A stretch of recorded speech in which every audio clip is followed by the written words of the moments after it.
Elon Musk disguises as a homeless man at Starbucks. But when the barista kicked him out, his life changed forever. The argument had started like any other dinner conversation at the Musk mansion in Austin. The long mahogany table that could seat 20 held only two people that evening, Elon and his teenage son.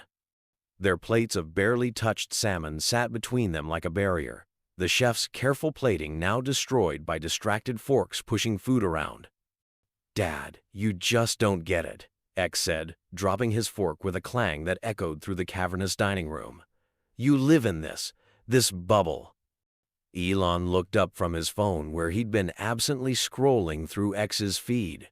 "I understand plenty. I came from a wealthy family in South Africa. Yeah, I know the story." X rolled his eyes, a gesture that made him look so much like his mother that it caught Elon off guard. But that was different. The world's different now. Different how? Elon set his phone face down, giving his son his full attention. These moments of real conversation were becoming rare, and beneath his defensiveness, he felt a pull to understand. "You want to colonize Mars, but do you even know what's happening on Earth? Right here?" X pushed his chair back, standing up. "Yesterday, I saw this guy getting kicked out of a store just because he looked homeless. He had money to pay, Dad, but nobody would even look him in the eye. There are complex social issues." "No," X's voice cracked with emotion. "That's exactly what I mean. You turn everything into a system to be solved. These are people, Dad, real people. When's the last time you actually talked to someone who wasn't a CEO or an engineer or trying to sell you something?" The question hung in the air. Elon opened his mouth to respond, then closed it.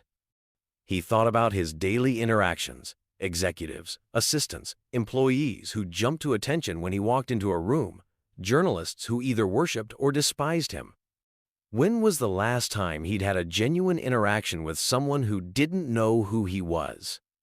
"I talked to plenty of people," he finally said, but the words sounded hollow even to him.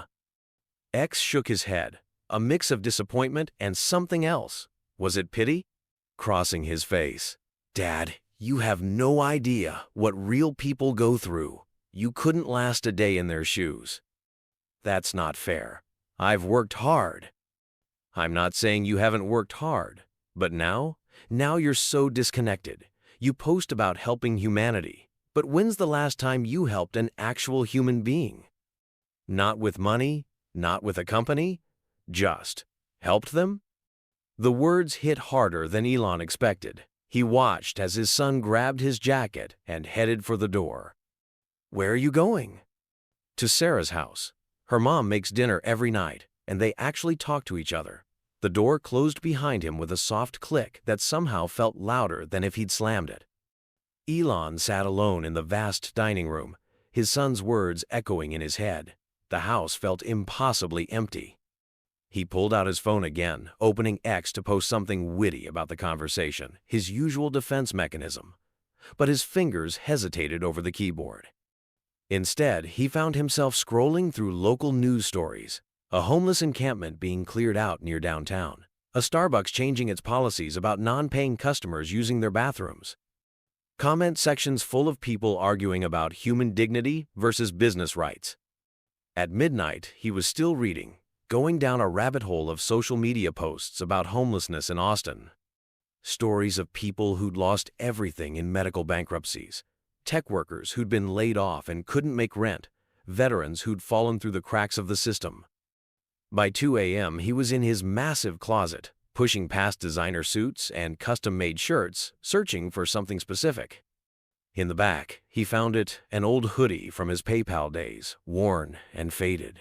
Then a pair of jeans with a small tear in the knee that his assistant had been telling him to throw away. "Sir?" A security guard's voice came through the intercom. "Is everything all right? We noticed movement in the East Wing." "Everything's fine, James. Take the rest of the night off." "Sir, the protocol." "That's an order, James. In fact, take tomorrow off too. Paid, of course." There was a pause. "Yes, sir. Thank you, sir." Elon waited until he heard the security system confirm the guard's departure. Then he continued his transformation. He found some dirt from one of the potted plants in the conservatory, rubbing it into the clothes, on his hands, his face. In the bathroom, he used scissors to make his neat haircut look ragged and unkempt. The mirror showed a different person staring back at him, but something was missing. He grabbed his phone to Google, "How do homeless people really look?" and spent another hour studying images, adjusting his appearance. At 4 a.m., he called his assistant's private number. "Elon, is something wrong?" Sarah's voice was groggy with sleep. "I need you to clear my schedule for the next few days. Everything. The board meeting, the SpaceX review, all of it. But the Tesla quarterly. Everything, Sarah. And I need you to keep this quiet. If anyone asks, I'm working on a classified project." "Are you sure you're okay?" He looked at himself in the mirror again. The stranger looked back. "I'm not sure of anything anymore, but I need to do this." After he hung up, he wrote a note to his son. "Maybe you're right. I'm going to try to understand. Don't worry about me." He left it on X's pillow, knowing he'd be back from Sarah's house in the morning. In his garage, he bypassed the collection of luxury cars and chose the most nondescript vehicle he owned, a used Toyota Camry he'd bought for a different social experiment that he'd never gotten around to. The kind of car that became invisible in traffic. The streets of Austin were empty at this hour, caught in that strange limbo between late night and early morning. He parked the car in a public lot downtown, tucking the key into a hidden magnetic box under the frame. Then he grabbed the worn backpack he'd prepared, containing only a few crumpled dollar bills, some loose change, and a bottle of water. The pre-dawn air was chilly, making him pull the hoodie closer. A group of young people stumbled past him, probably heading home from a late night on 6th Street. They gave him a wide berth, some holding their breath as they passed. He felt it then, the first sting of being invisible and unwanted at the same time. Downtown Austin was waking up slowly. Early morning joggers avoided his gaze. A street cleaner sprayed water uncomfortably close to where he was walking, even though he wasn't in the way.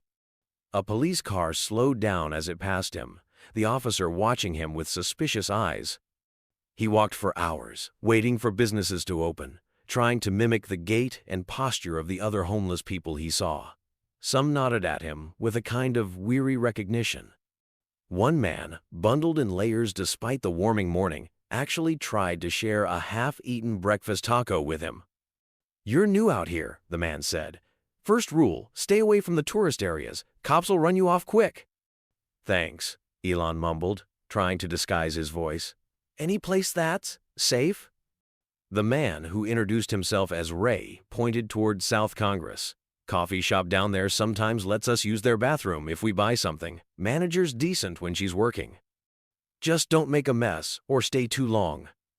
Elon's heart was pounding as he thanked Ray. This was it, the moment to really understand what his son had been talking about. He began walking toward South Congress, rehearsing in his head how to speak, how to act, how to be invisible and unwanted. The sun was fully up now, and the streets were filling with morning commuters. A tech worker practically jumped away from him when their paths crossed, clutching his MacBook bag tighter. A woman talking loudly on her phone about a yoga class went silent as she passed him, then resumed her conversation with a comment about how something needs to be done about the homeless problem. Each interaction was a paper cut to his soul, small but stinging, and he hadn't even reached the coffee shop yet. He found himself thinking about Ray, about how he'd offered to share his food despite having so little himself, about how he'd given advice to a stranger without asking for anything in return. As the Starbucks sign came into view, Elon's hand instinctively reached for his phone to tweet about what he'd learned so far. But his pocket was empty. He'd left his phone in the car, knowing it would give him away. The withdrawal was physical, like an itch he couldn't scratch. He stood across the street, watching the morning rush through the windows. People in business clothes and workout gear moving in and out with their expensive drinks. Music drifted out each time the door opened. The smell of coffee and warmth beckoned. His hands were shaking slightly as he felt the crumpled bills in his pocket. One coffee. That's all he wanted to order. One small coffee, like a normal person. But he already knew, watching the faces through the window, that nothing about this would be normal. "You can do this," he whispered to himself, feeling more nervous than he had before any rocket launch or earnings call. Because this time, he wasn't Elon Musk, billionaire. He was just another invisible person about to learn exactly what his son had been trying to tell him. He took a deep breath and started crossing the street, the weight of his own social experiment pressing down on him with each step. The gleaming glass door of Starbucks loomed ahead, and behind it, a lesson he never thought he'd need to learn. Standing before the Starbucks door, Elon's hand hesitated on the handle.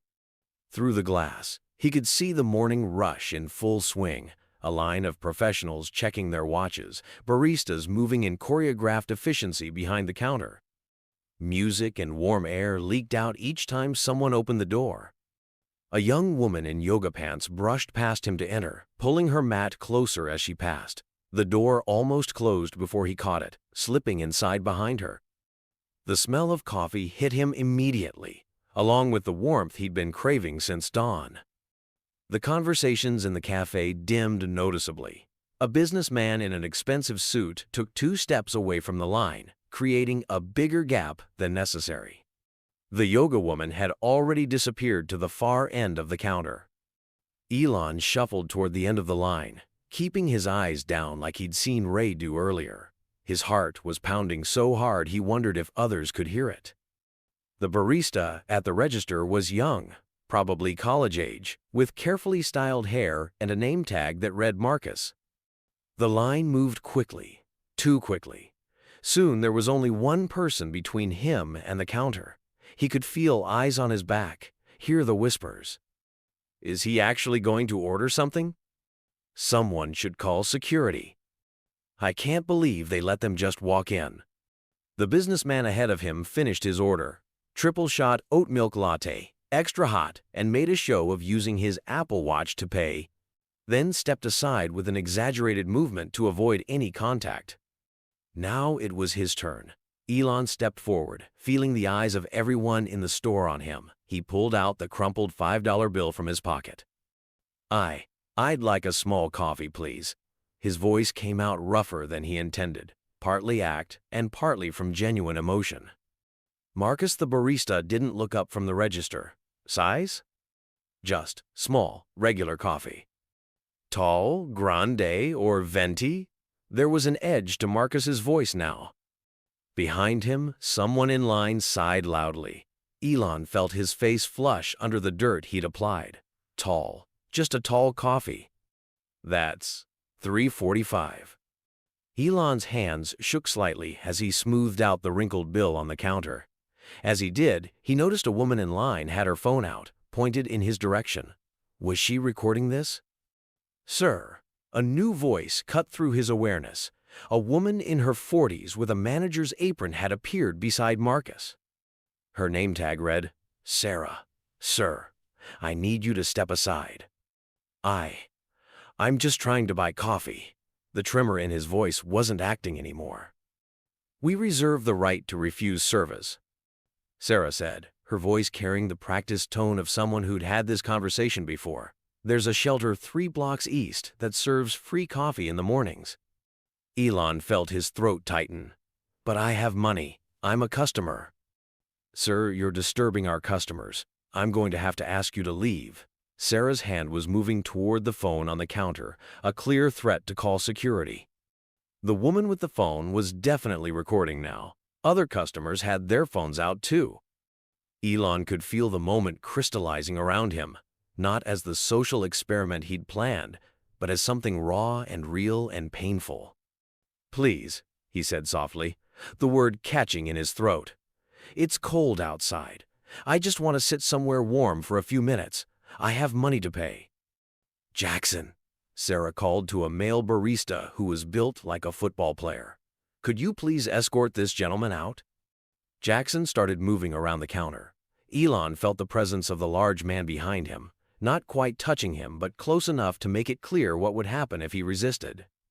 "I'll leave," Elon said, his voice barely a whisper. "I'll leave on my own." As he turned toward the door, he caught his reflection in the glass pastry case. The man looking back at him was hunched, defeated, eyes glistening with unexpected tears. For a moment, he almost didn't recognize himself, not because of the dirt and disheveled clothes, but because of the look of absolute desolation on his face. The morning sun felt cold as he stepped outside. Behind him, he could hear the normal buzz of coffee shop conversation resuming, as if a dark cloud had passed and everything could go back to normal. Someone had already stepped up to take his place in line. "Hey!" A voice made him turn. It was the woman who'd been recording. She was standing in the doorway, holding out a paper cup. "I got you a coffee, and I'm going to post what they did. It's not right." Elon took the cup with trembling hands. "Thank you," he managed to say. "I'm Jessica Torres. This kind of thing, it happens too often. People need to see it." Before he could respond, she had disappeared back inside, leaving him standing there with a cup of hot coffee he no longer wanted. The warmth in his hands only emphasized how cold he felt inside. He started walking, no destination in mind, the coffee growing cold in his hands. His mind was spinning. He'd come to prove something to his son, to himself maybe. Instead, he'd been stripped of something he hadn't even known he had, the basic dignity of being seen as human.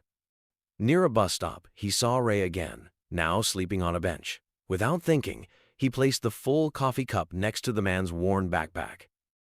Then he kept walking, the words of his son echoing in his head. "You have no idea what real people go through." But now he did, and he couldn't unknow it. The sun was high in the sky now, but Elon kept walking.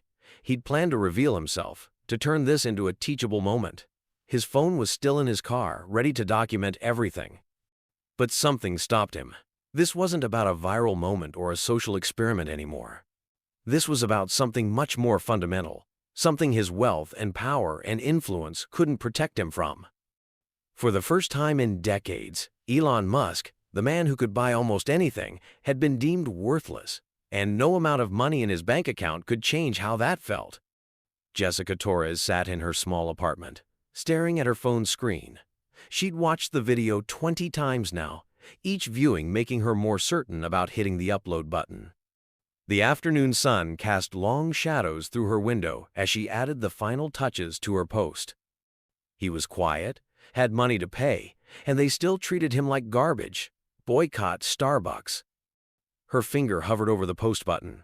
As a social media manager for a local nonprofit, she knew how these things could spiral. But maybe this time, that's exactly what needed to happen.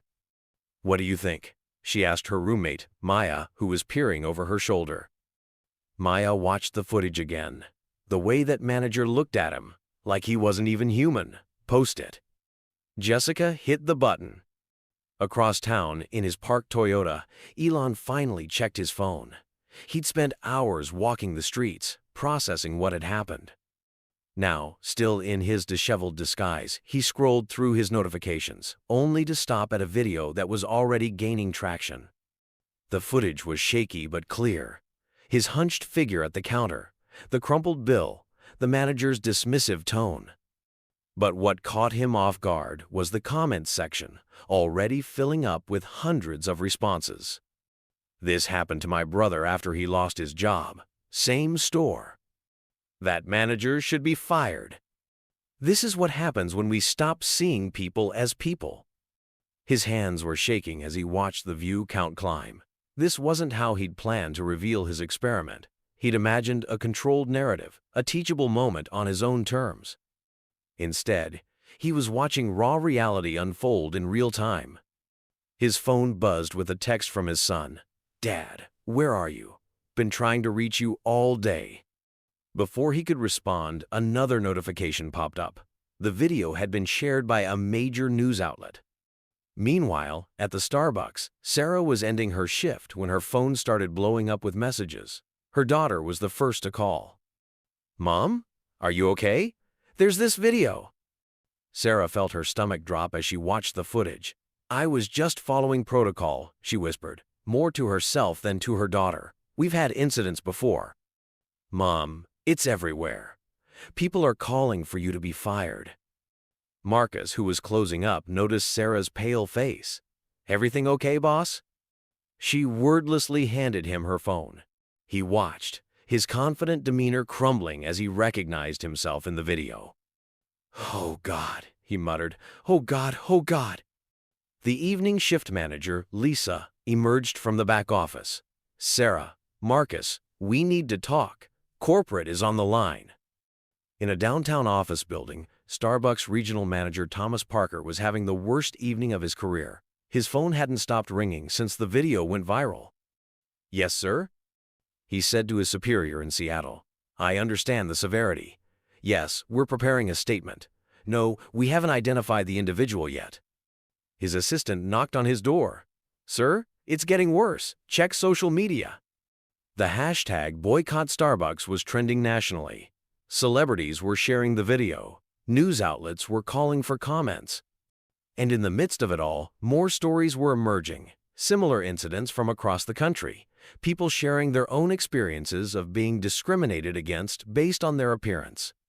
Back in her apartment, Jessica was overwhelmed by the response. Her phone was exploding with messages, interview requests from news outlets, and DMs from people wanting to help the homeless man.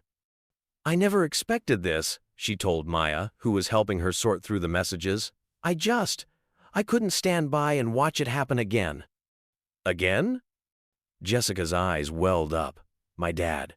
After he lost everything in medical bills, the way people looked at him, treated him, like he wasn't the same person anymore just because he was struggling." Her phone buzzed with another notification. Someone had started a GoFundMe to find the homeless man and help him. It had already raised thousands of dollars. In his mansion's security room, Elon watched all of this unfold on multiple screens. He'd cleaned up, but couldn't bring himself to post anything yet. His son's words kept echoing in his mind. "You have no idea what real people go through." His assistant, Sarah, called for the 5th time. "Sir, we need to respond to this. People are asking why you're silent on such a big social issue. The board is getting nervous." "Let them be nervous," he replied, his voice distant. "I need to think." "Think about what? It's a PR nightmare waiting to happen. If you comment now, you can control the narrative." "That's exactly what I don't want to do." He ended the call and pulled up the video again. The comments section had exploded with debates about wealth inequality, social responsibility, and human dignity. But what caught his attention were the personal stories. "I was that man once. Harvard graduate, lost everything in 2008. The worst part wasn't being homeless, it was becoming invisible. My mother works at a coffee shop. They're told to keep undesirable customers out or risk losing their jobs. The system is broken. I keep wondering, what if that was my father? My brother? Me?" Marcus, the young barista, sat in his small studio apartment, watching his social media accounts implode. Death threats mixed with messages of disappointment. His dream of becoming an actor seemed to evaporate with each new comment calling him heartless, cruel, a monster. His finger hovered over the deactivate account button when a new message popped up. It was from his mother. "I raised you better than this. Call me." His hands shook as he dialed. "Mom." "Marcus, what happened?" "I was just doing my job. We have protocols. There have been incidents. Remember when your father lost his job? Remember how people treated us?" The memory hit him like a physical blow. The year they'd lived in their car. The way people had looked through them, past them, around them. "I forgot," he whispered. "Mom, I forgot what it felt like." Sarah, the manager, sat in her dark kitchen, reading comment after comment. Her teenage son had locked himself in his room, embarrassed by the video of his mom that his friends kept sharing. Her phone rang, her own mother this time. "Sarah, baby, talk to me." "Mom, I was just following corporate policy. We've had problems with people using the bathroom for drugs, scaring customers." "People?" her mother interrupted. "You keep saying people like they're not human beings. Remember when I worked at that diner? Remember what I taught you?" Sarah closed her eyes, remembering her mother's words from decades ago. Everyone who walks through that door is someone's child, someone's parent, someone's whole world. I forgot, Mom, she whispered. Somewhere along the way, I forgot. Jessica's video had spawned dozens of think pieces by midnight. Social commentators debated systemic issues, corporate responsibilities, and the role of social media in exposing everyday discrimination. But it was the personal stories that kept flooding in that really caught fire. A teacher described how one of her students came to school early every day because they were living in their car, and she pretended not to notice as she let them use the classroom to clean up. A former executive shared how he'd spent 6 months homeless after a mental health crisis, and how the worst part was seeing former colleagues cross the street to avoid him. A barista from another coffee shop posted about their suspended coffee program, where customers could prepay for drinks for those who couldn't afford them. In his office, Elon watched all of this unfold without intervening. He'd planned to reveal himself, to turn this into a lesson about prejudice and perception. Instead, he found himself learning a different lesson entirely. His phone buzzed again. His son. Dad, seriously, where are you? Have you seen what's happening? This video. It's exactly what I was trying to tell you about. Elon stared at the message for a long time before responding. I see it now. I really see it. What do you mean? I'll explain everything tomorrow. But you were right. I didn't understand before. I do now.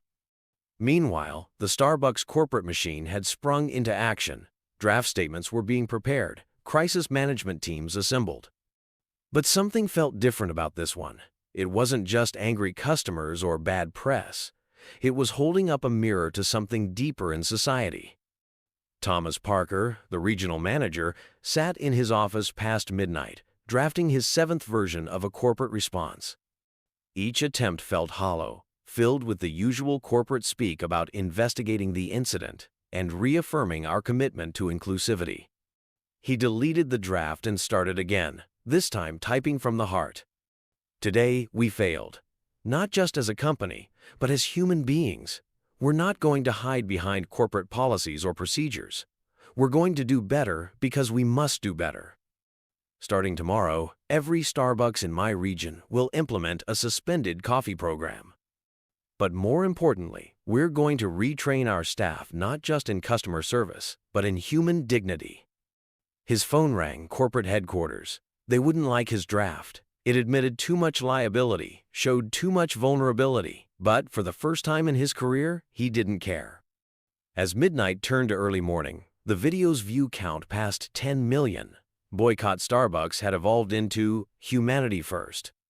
People were sharing stories of small kindnesses, of times they'd been invisible and times they'd been seen. Jessica Torres couldn't sleep. Her inbox was full of interview requests from major networks, but what kept her awake were the messages from people thanking her for showing them something they'd been too busy to see. I walk past homeless people every day, one message read. Today was the first time I looked them in the eye and said, "Good morning." The smile I got back, I'll never forget it. In his mansion, Elon sat in the dark, still in his disguise, watching the movement he'd inadvertently sparked. His experiment had taken on a life of its own, becoming something larger and more genuine than any planned reveal could have achieved. His phone showed hundreds of missed calls, messages, and emails. The world wanted to know his thoughts on the viral video, on social inequality, on corporate responsibility. But for once, Elon Musk, the man who always had something to say, sat in silence. Because sometimes, he was learning, the most powerful thing you can do is just listen. The pre-dawn hours brought no relief to those caught in the video's wake. At 3 a.m., Marcus sat in his parked car outside the Starbucks, staring at the dark storefront. His phone lay silent now. He'd deactivated all his social media accounts after the 100th death threat. Tomorrow's shift loomed ahead of him like an execution date. A tap on his window made him jump. It was Sarah, his manager, holding 2 cups of coffee from the 24-hour diner down the street. "Couldn't sleep either?" she asked, handing him a cup through the window.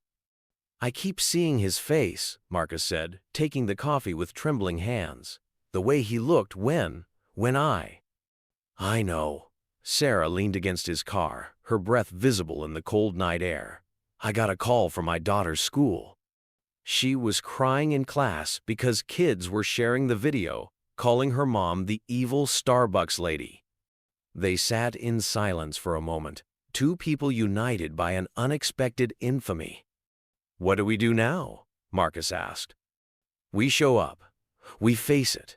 What else can we do?" Across town, Jessica Torres was still awake, her laptop screen illuminating her tired face. The video had spawned dozens of response videos, other service workers sharing similar stories, homeless advocates calling for action, even celebrities weighing in. Her phone rang, another news outlet. "Miss Torres? This is CNN. We'd like to have you on our morning show to discuss your video." She declined, as she had with all the others. This wasn't about her getting famous. Her inbox was filled with messages that mattered more. "I was that homeless man once. Thank you for seeing us. Your video made me remember my humanity. Today, I bought coffee for a homeless person because of you." In his mansion study, Elon struggled with what to do next. His experiment had taken on a life of its own, becoming something more authentic than he could have planned. The disguise he'd worn lay crumpled on his desk, a reminder of how quickly appearances could change everything. His executive team had scheduled an emergency meeting for the morning, worried about his silence on the trending topic. Tesla's PR department had drafted statements. SpaceX's social media team had prepared tweets. Everyone wanted him to say something, do something, control the narrative. But for the first time in years, Elon Musk didn't want to control anything. He wanted to let this moment be what it had become, raw, real, and uncomfortably true. His phone buzzed with a text from his son. "Dad, seriously, people are asking why you're quiet about this. It's exactly what we were talking about. Are you okay?" At the Starbucks corporate headquarters in Seattle, lights burned through the night as crisis teams worked on damage control. But in a small conference room, a different conversation was taking place. "We need to look at our policies," a young executive argued. "Not just at this store, everywhere. We've become so focused on profit margins that we've forgotten these are human beings we're dealing with." "It's not that simple," another countered. "We have responsibility to our shareholders, our paying customers." "And our humanity?" the young executive shot back. "What's our responsibility to that?" By sunrise, the story had evolved. Local news vans parked outside the South Congress Starbucks, hoping to catch Sarah or Marcus arriving for their morning shift. Social media detectives were trying to identify the homeless man, wanting to start GoFundMe campaigns. Activist groups planned protests. But something else was happening too. At coffee shops across Austin, then across Texas, then across the country, people were buying extra coffees, leaving them paid for, starting conversations with those they'd previously ignored. Sarah arrived first for her shift, walking through a small crowd of reporters. Her hands shook as she unlocked the door, remembering another morning long ago when she'd been on the other side of kindness. "I used to be homeless," she found herself saying to the reporters. "After my divorce, before I got this job, I lived in my car for 3 months, and now I've become what I once feared." Her voice broke, cameras flashed, but it wasn't the media attention that made her cry. It was the memory of who she used to be and who she'd become. Marcus arrived next, his actor's confidence stripped away, looking young and scared. But instead of pushing through the reporters, he stopped. "I want to say something," he said, his voice barely audible, "to the man from yesterday. I'm sorry, to everyone I've ever treated that way. I'm sorry. I forgot that customers aren't just transactions, they're people."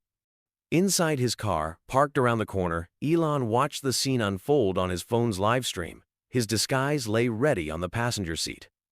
Part of him wanted to put it back on, to walk through that crowd, to reveal everything. But something stopped him. The moment had become bigger than him. It had become about something more important than a billionaire's social experiment. His phone buzzed again, his PR team insisting he make a statement. Instead, he typed out a simple message to his son. "I understand now, really understand, and soon I'll show you how much." The sun rose fully over Austin, marking 24 hours since a simple request for coffee had turned into something more. Sarah and Marcus opened the store, their movements mechanical, their minds elsewhere. Regular customers trickled in, some supportive, others filming with their phones, hoping to catch more drama. But then something unexpected happened. A well-dressed woman ordered her usual latte, then turned to the baristas. "I want to pay for 10 extra coffees," she said, "for anyone who needs them." Behind her, another customer did the same, then another. By mid-morning, their suspended coffee board was full of paid-forward drinks. When a homeless man cautiously entered, Marcus stepped out from behind the counter. "Sir," he said, his voice thick with emotion, "would you like a coffee? It's already been paid for, and you can sit anywhere you'd like." Outside, the media captured it all. The story was changing, evolving from outrage to something like hope, from boycott Starbucks to be the change. In his office, Elon finally began to write, not a corporate statement or a clever tweet, but the truth about what he'd learned in the past 24 hours, about how it felt to become invisible, about how easy it was to forget our shared humanity. He saved the draft, knowing that soon, but not yet, it would be time to share his story. For now, he watched as something more important unfolded, people remembering, one cup of coffee at a time, what it meant to see each other as human beings. The viral moment wasn't ending. It was transforming into something else entirely, something that no amount of money or power could have engineered, something real. 3 days had passed since the video went viral. The South Congress Starbucks had become something of a pilgrimage site, part protest location, part symbol of change. The morning rush looked different now. Customers lingered longer, talked more, paid forward coffees for others. Marcus wiped down the counter for the 100th time that morning, his movements nervous. Ever since his public apology, things had been different, better in some ways, harder in others. "You okay?" Sarah asked, restocking cups nearby. Their relationship had changed too. Shared infamy had made them closer. "Yeah, just." He gestured to the window where another news van was parking. "Tired of being in the spotlight, you know?" The bell above the door chimed. Both of them tensed. They did that now, with every customer. But this one was different. The man who walked in wore a simple black t-shirt and jeans, but there was no mistaking who he was. Elon Musk had come to their Starbucks. The quiet morning chatter died instantly. Phones came out. Marcus froze, cup in hand, as Elon approached the counter. "I'd like to speak with Marcus and Sarah," he said quietly. "Privately, if possible." Sarah emerged from the back room, her face pale. "Mr. Musk? What? What brings you here?" "Is there somewhere we can talk? All three of us?" They led him to the small office in the back, past whispering customers and clicking cameras. Sarah's hands shook as she closed the door. "Please sit," she offered, though it was her office. Elon remained standing. He looked different than they'd seen him in photos or videos, more human somehow, more tired. "I need to tell you both something," he began, "and I need you to listen completely before you react." He reached into his pocket and pulled out a crumpled $5 bill, the same one from 3 days ago. Sarah's eyes widened as recognition dawned. "No," she whispered. "No, it couldn't be." "I was the homeless man," Elon said softly. "The one you turned away." Marcus dropped the cleaning rag he'd been clutching. That's not possible." 3 days ago, I came here in disguise. Dirt on my face, old clothes, a story I thought I could control." Elon's voice was steady but quiet. "I had this whole social experiment planned. But what happened, what you both taught me, wasn't what I expected."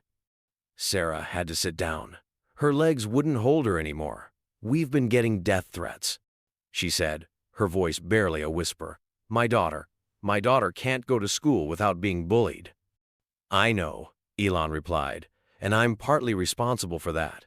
I could have revealed myself immediately, could have turned it into a publicity stunt, but something stopped me." "What?" Marcus asked, his actor's training the only thing keeping his voice steady. "Reality. Real humanity. The way it felt to be invisible, to be less than human.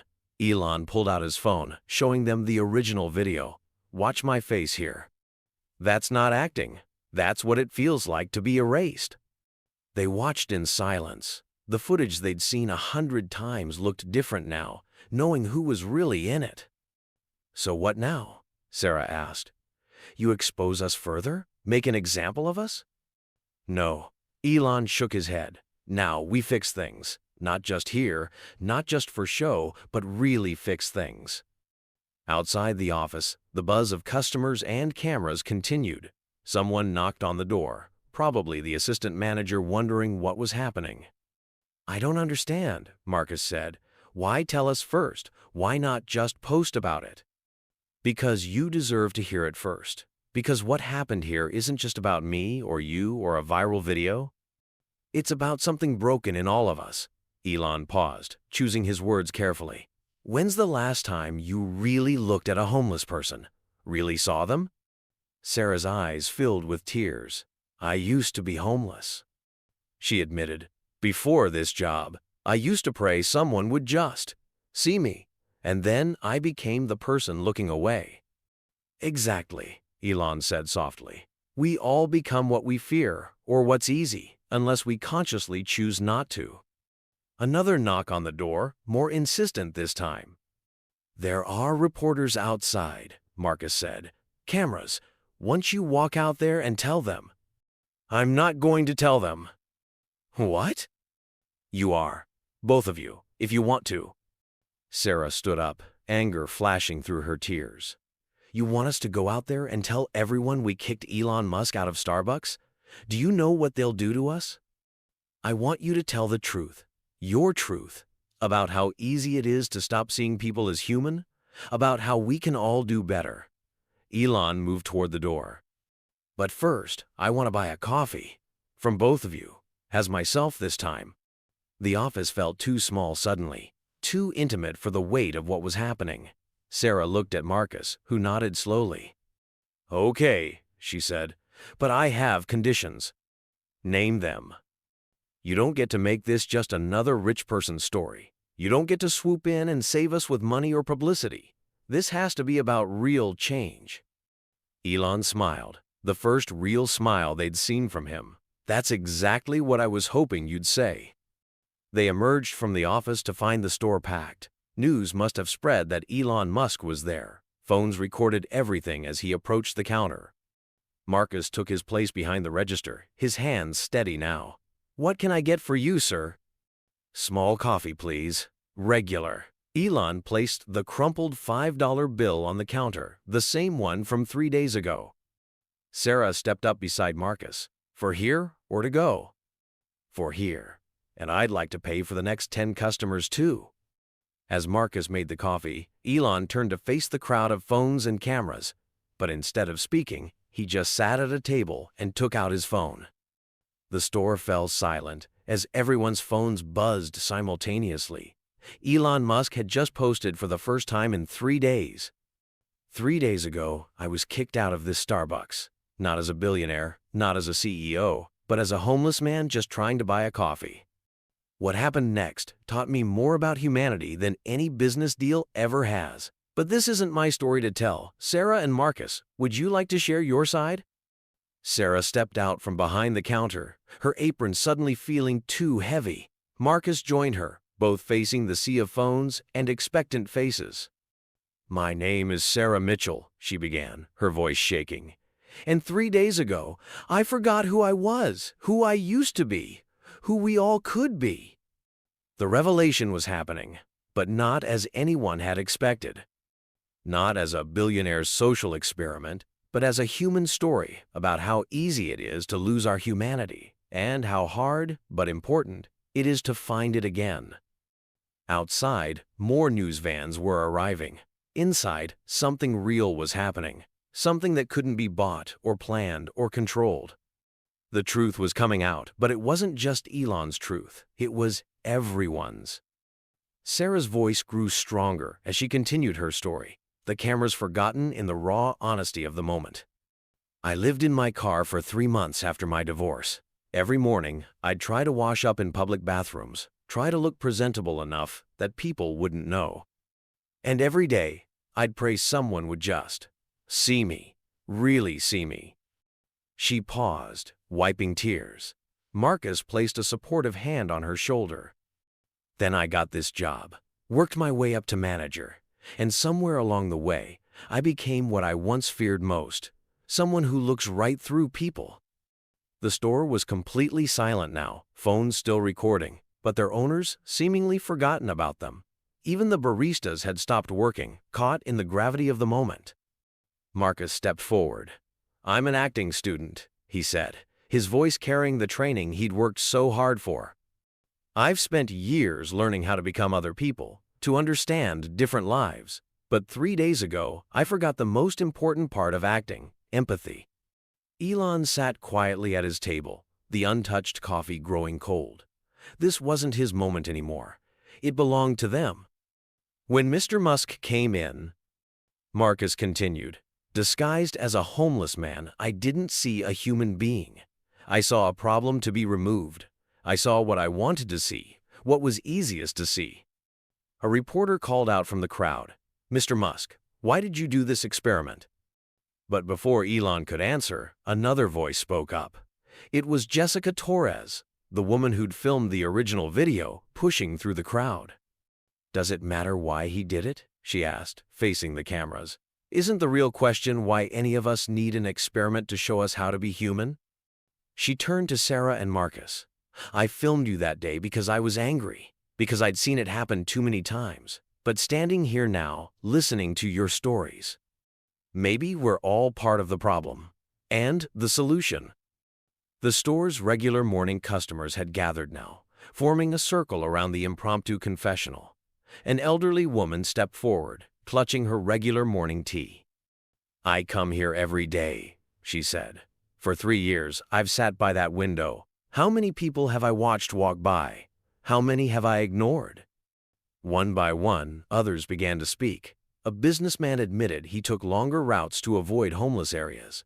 A college student confessed she always pretended to be on her phone when passing people asking for help. A tourist talked about how she'd taught her children to avoid those people. Elon finally stood, but instead of approaching the cameras, he went behind the counter. "What are you doing?" Marcus asked. "Making coffee," Elon replied simply. "For anyone who wants it, anyone at all." The gesture wasn't lost on anyone. Security guards moved to stop him, but Sarah held up her hand. "Let him," she said. "Let us all remember what it means to serve each other." For the next hour, something extraordinary happened in that South Congress Starbucks. The richest man in the world made coffee alongside baristas who'd kicked him out 3 days ago. Customers shared tables with homeless individuals who'd cautiously entered, drawn by the commotion. Stories were exchanged, not just of hardship, but of hope. "I remember you," a homeless man said to Sarah. "You used to let me use the bathroom sometimes, when no one was looking." Sarah covered her face. "I should have done more." "You did something," he replied. "Sometimes that's enough to keep going." The news crews outside had multiplied, but inside, the storytelling continued. Not for cameras now, but for each other. Real stories, hard stories, human stories. A young woman in business attire stood up. "I've been living in my car for 2 weeks," she admitted. "Lost my job in tech. Nobody at my office knows. I keep washing up here every morning, buying the cheapest coffee so I can use the bathroom." 3 people immediately offered her their cards, their help, their spare rooms. Marcus, still in his apron, looked at Elon. "Why didn't you expose us immediately? You could have destroyed us." "Because destruction is easy," Elon replied, washing out a coffee pot. "Change, real change, is harder." Sarah's phone buzzed. Corporate was calling again, probably seeing the live feeds. She silenced it. "What happens now?" she asked no one in particular. "Now," Elon said, "we do the hard part. We keep seeing each other. Not just today, not just when cameras are rolling, but every day." He picked up his cold coffee, finally taking a sip. And it starts with something as simple as this: a cup of coffee, a moment of recognition, a choice to see each other as human. Outside, The crowd had grown. More homeless individuals had arrived, drawn by word of mouth.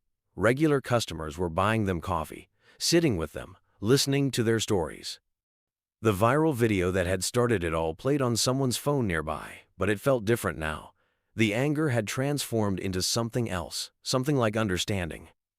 Jessica Torres, who'd filmed that video, stood with her phone in her hand, but she wasn't recording anymore.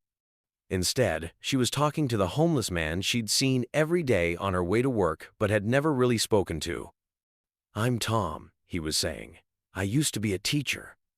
The revelation wasn't just about Elon Musk's identity anymore. It was about everyone's identity, the ones we show, the ones we hide, the ones we choose not to see. Sarah looked at her watch. The morning rush hour was nearly over, but the store remained full. Not with customers now, but with people. Just people. "Should we close?" Marcus asked her softly. She shook her head. "No, for once, let's just be open. Really open." And they were, to everything that would come next. 1 month later, the South Congress Starbucks looked different. The interior had been redesigned with more comfortable seating, larger tables meant for sharing, and a new board near the entrance. "Suspended coffees available, because everyone deserves warmth." Sarah stood behind the counter, watching the morning unfold. The usual business crowd mixed seamlessly with people who, a month ago, wouldn't have dared to enter.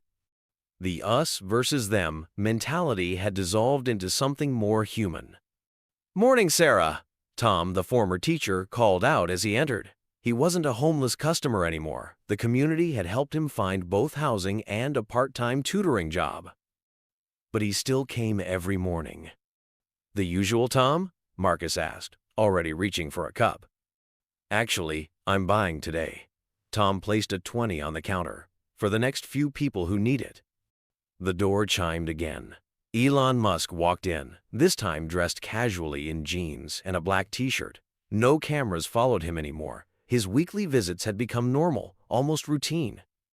"How's the program going?" he asked Sarah, leaning against the counter. "See for yourself." She gestured to the wall where photos and notes had been pinned up. Stories of transformation, of connections made, of lives changed in small but significant ways. "Corporate called again," Sarah added. "They want to implement our model nationwide. They're calling it the Humanity First Initiative." Elon nodded, but his attention was on a young woman who'd just walked in, clutching a laptop and looking nervous. He recognized that look now, someone on the edge, trying to maintain appearances. "Excuse me," he said to Sarah, then walked over to the woman's table. "Mind if I join you?" She looked up, recognition flickering in her eyes. You're just another person having coffee," he said, sitting down. "I'm Elon, and you look like you could use someone to talk to." Her name was Maria. She'd lost her tech job 2 weeks ago and was using the coffee shop's Wi-Fi to job hunt while pretending to her family that everything was fine. "I remember that feeling," Elon said softly. "The fear of falling, the shame of struggle." "How could you possibly?" she started, then remembered the viral video. "Oh, right. The difference is, I got to walk away from it. Too many people can't." He pulled out his phone. "Tell me about your skills." By the time Maria left that morning, she had 3 job interviews scheduled with local tech firms. But more importantly, she had something else, her dignity intact. Marcus watched all this from behind the counter, remembering how different things had been a month ago. His phone buzzed another message from his agent. "The Ellen Show wants you," it read. "Your story's still hot." He typed back a quick, "No thanks." The offers had been pouring in, talk shows, book deals, reality TV. But that wasn't the story he wanted to tell. Instead, he'd started teaching free acting classes at the local homeless shelter. Because everyone deserves to be seen, he'd tell his students, really seen. Sarah was in her office, reviewing the new training manual she'd helped develop. "Customer service is human service," the title read. Her daughter had designed the cover. A knock on her door interrupted her thoughts. It was Jessica Torres, no longer just the woman who'd filmed the viral video, but now the head of their community outreach program. The numbers are in, Jessica said, placing a report on Sarah's desk. Over 10,000 suspended coffees served citywide last month. But here's the real success. 47 people have found jobs through our networking mornings. 23 have secured housing. And Tom's tutoring program? Waitlisted. Turns out people really want to learn from a former professor who understands their struggles. The door chimed again. A group of business people walked in, led by Thomas Parker, the regional manager who'd once been so worried about protocol and profits. "Sarah," he called out, "got a minute? We want to talk about expanding the community space. Corporates approved the budget." She looked around her store. No, their space. The walls that had once held generic art now displayed local photographs, many taken by homeless artists who'd found their voice through a camera lens. The tables that had once been carefully monitored for paying customers only now hosted daily mentoring sessions, job interviews, and simple human connections. Elon was still there, not making grand gestures or announcements, but simply talking to people. Really talking, really listening. "Remember when you said this couldn't just be about a rich person swooping in to save us?" Marcus asked her quietly. Sarah nodded. "Look around. It's not. It's about all of us saving each other." The afternoon brought a surprise visit from Sarah's daughter, Emma, straight from school. The same daughter who'd once cried about her mom being the evil Starbucks lady. "Mom," Emma rushed in, waving a paper. "My essay about what happened here got selected for the school paper." Sarah read it, tears forming in her eyes. "My mom taught me that change isn't about big moments or viral videos. It's about the small choices we make every day. About seeing people when it would be easier to look away. About remembering that everyone has a story, if we just take the time to listen." The sun was setting when Elon finally stood to leave. He'd spent the day just being there, watching the subtle magic of human connection unfold. "Same time next week?" Sarah asked. "Actually," he replied, "I've been thinking. Remember what you said about this not being just another rich person's story?" She nodded. "You were right, which is why I'm not announcing the new homeless outreach centers. No press releases, no grand openings. Just spaces like this, all over the city, where people can be people." "No cameras, no publicity?" Marcus asked. "Won't your shareholders want to know where the money's going?" Elon smiled. "Some things are worth more than money. I learned that here, 3 days in disguise." As he reached the door, he turned back. "Oh, and Sarah? That young woman earlier, Maria? She starts at Tesla next week. Not because of me, she interviewed with the team and earned it. But sometimes people just need a door to open." The door chimed one last time as he left. Outside, the Austin sunset painted the sky in brilliant colors. Inside, the warmth wasn't just from coffee anymore. Sarah looked at the crumpled $5 bill framed on the wall, the one that had started it all. Below it, a simple quote had been added. "Sometimes we need to become invisible to see what's right in front of us." The store would stay open late again tonight, not because of corporate policy or profit margins, but because this wasn't just a coffee shop anymore. It was a reminder that change, real change, starts with something as simple as seeing each other, really seeing each other. And that was worth more than all the coffee in the world. Later that evening, as Sarah was preparing to close, a young man in a suit hurried in just before closing time. She recognized him. He'd been one of the regulars who used to complain about homeless people near the store. "I'm not too late, am I?" he asked, slightly out of breath. "I wanted to contribute to today's suspended coffee fund." "Just in time, David," Sarah smiled. She'd learned his name over the past month, just as she'd learned all their names now. "Rough day at the office?" "Actually, no." He pulled out his wallet. "I got promoted today, and I kept thinking about Tom, how he helped me prepare for the interview during those morning sessions. I wanted to pay it forward." The door chimed again. This time it was Maya, Jessica's roommate, leading her weekly writing workshop.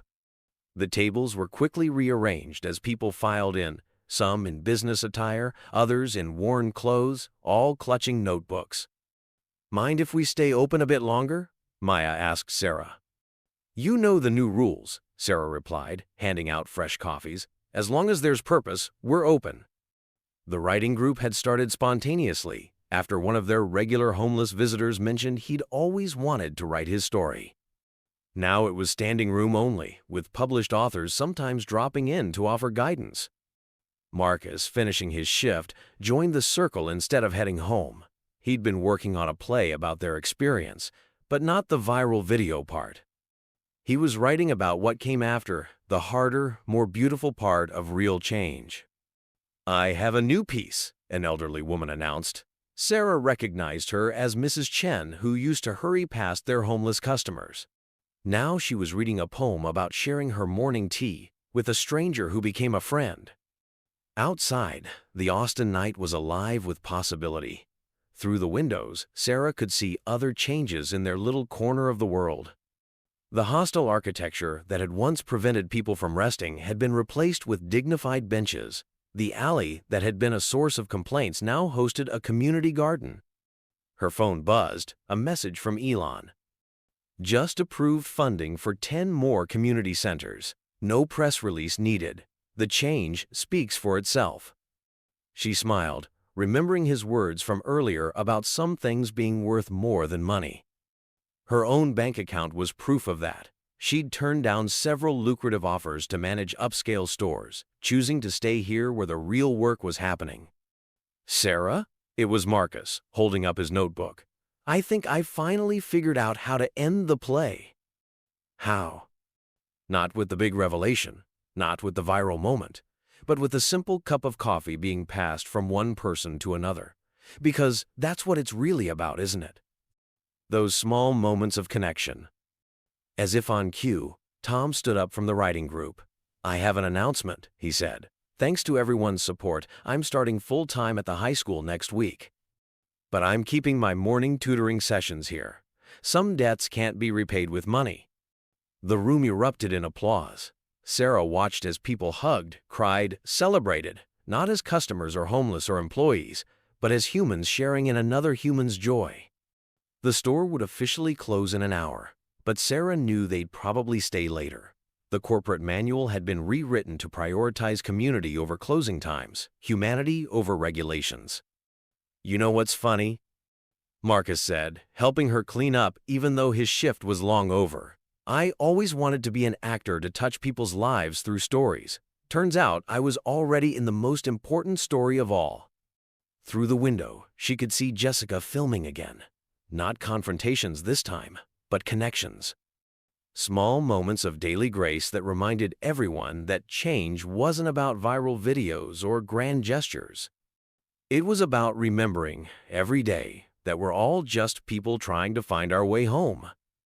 And sometimes, home was as simple as a coffee shop where everyone was welcome.